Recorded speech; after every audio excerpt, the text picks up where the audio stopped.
জয় কৃষ্ণকালী মায়ের জয়, জয় সোনা মায়ের জয়, জয় মঙ্গলা মায়ের জয়। এই বীজ মন্ত্র ঘরে বসে করবেন, মায়ের ফল পাবেন। আবার একটা রান্না নিয়ে চলে এসেছি বন্ধুরা। আজকে আমি বেতে শাক রান্না করব মুগ ডাল দিয়ে। বেতে শাক একদম ভালো করে ধুয়ে কেটে একদম যতটা পেরেছি কুচিয়ে কেটে নিয়েছি বন্ধুরা। আর বেতে শাক খুবই নরম, বড় থাকলেও অসুবিধা হবে না। এখানে এর সাথে মুগ ডাল নিয়ে নিয়েছি, মুগ ডালটা ভাজবো। এখানে একটা বড় দেখে পেঁয়াজ নিয়েছি, কাঁচা লঙ্কা নিয়েছি 4-5টা, রসুন কুচিয়ে নিয়েছি, একটা টমেটো আছে আর আদা আছে। আমি কিভাবে রান্না করছি বন্ধুরা আপনারা দেখতে থাকুন আর সঙ্গে থাকুন। ভালো লাগলে লাইক দিয়ে ভিডিওটা দেখবেন। গ্যাস ধরিয়ে কড়াই বসিয়ে দিয়েছি, কড়াই গরম হয়ে গেছে। এবার মুগ ডালটা দিয়ে দেবো। এবার মুগ ডালটা ভেজে নেব। আর মুগ ডাল কিন্তু একদম কড়া করে ভাজবো না, মুগ ডাল হালকা ভাজবো। মুগ ডাল ভাজা হয়ে গেছে, এবার মুগ ডালটা ধুয়ে নেব। মুগ ডাল ধুয়ে নিয়েছি, এবার জল দেব।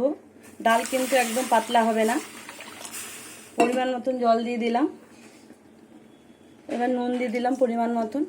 আর নমস্কার বন্ধুরা, সবাই কেমন আছেন? আশা করব সবাই ভালো আছেন, আমিও ভালো আছি। যে যেখান থেকে আমার ভিডিওটা দেখছেন সবাইকে অসংখ্য ধন্যবাদ। সবাই ভালো থাকবেন, সুস্থ থাকবেন। এবার আমি ডাল ঢেকে ঢেকে সেদ্ধ করে নেব। আমি ঢাকনা তুলে তুলে ফেনাগুলো ফেলে দিয়েছি। এবার বেতে শাকগুলো দিয়ে দেবো। ডালটা গোটা গোটাই থাকবে।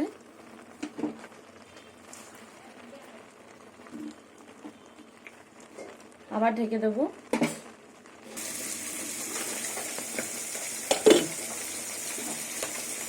এবার হলুদ দিয়ে দেবো পরিমাণ মতো।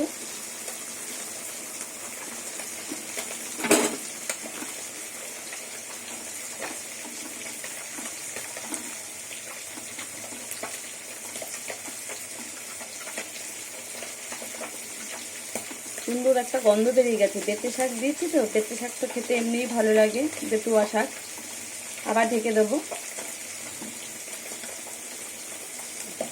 আর একটু ডালটা হবে। ডাল কিন্তু একদম গলাবো না, ডালটা বাদামের মতন গোটা গোটাই থাকবে। এবার ঢেকে দেবো আবার। সেদ্ধ হয়ে গেছে, এবার আমি নামিয়ে নেব।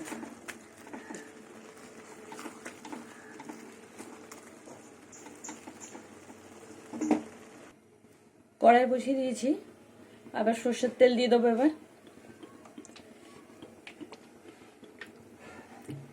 তেল গরম হয়ে গেছে, চেরা 2টো শুকনো লঙ্কা দিয়ে দেবো, কুচনো রসুন দিয়ে দেবো,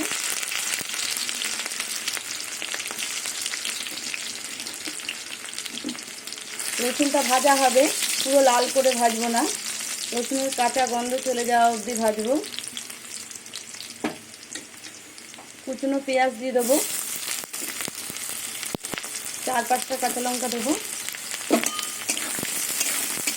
এবার কিছুক্ষণ ভেজে নেব।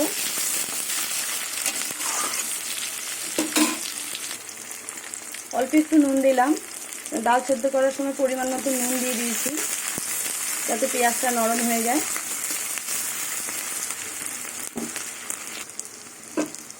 পেঁয়াজ রসুন ভাজা হয়ে গেছে, এবার টমেটো দিয়ে দেবো, এবার আদা দিয়ে দেবো। আর কোনো মশলা দেবো না এর মধ্যে। নামানোর সময় একটু ধনেপাতা দিলে ভালো হয়।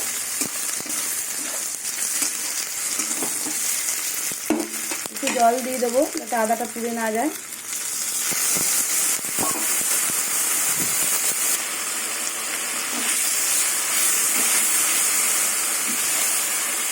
আর নমস্কার বন্ধুরা, সবাই কেমন আছেন? আশা করব সবাই ভালো আছেন, আমিও ভালো আছি। যে যেখান থেকে আমার ভিডিওটা দেখছেন সবাইকে অসংখ্য ধন্যবাদ। সবাই ভালো থাকবেন, সুস্থ থাকবেন। পুরনো বন্ধুদের অসংখ্য ধন্যবাদ পাশে থাকার জন্য। নতুন বন্ধুদের বলবো ভিডিওর কোনো অংশ দেখতে দেখতে যদি ভালো লেগে যায় সাবস্ক্রাইব করে পাশে থেকে যেতে পারো। পাশের বেল ঘন্টাটা প্রেস করে দিও, যখনই আমি ভিডিও ছাড়বো তখনই তোমাদের কাছে পৌঁছে যাবে। এবার ডালটা দিয়ে দেবো।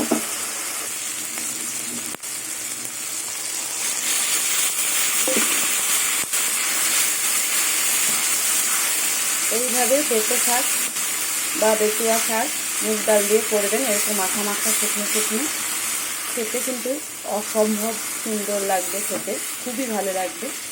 দেখুন আমি কিন্তু একদমই মাখা মাখা করছি। সামান্য একটু চিনি দিয়ে দেবো, চিনি দিয়ে দিলাম। এবার ধনেপাতা দিয়ে দেবো। ধনেপাতা দিলে বেশি ভালো লাগবে আরও।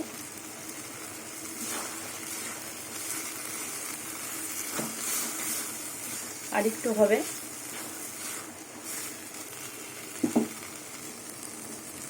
দেখুন একদম শুকনো, জল কিন্তু নেই একদম। এভাবেই রান্না করলে রুটি দিয়ে ভাতের সাথে খুবই ভালো লাগবে। এবার আমি নামিয়ে নেব। যে যেখান থেকে আমার ভিডিওটা দেখছেন সবাইকে অসংখ্য ধন্যবাদ।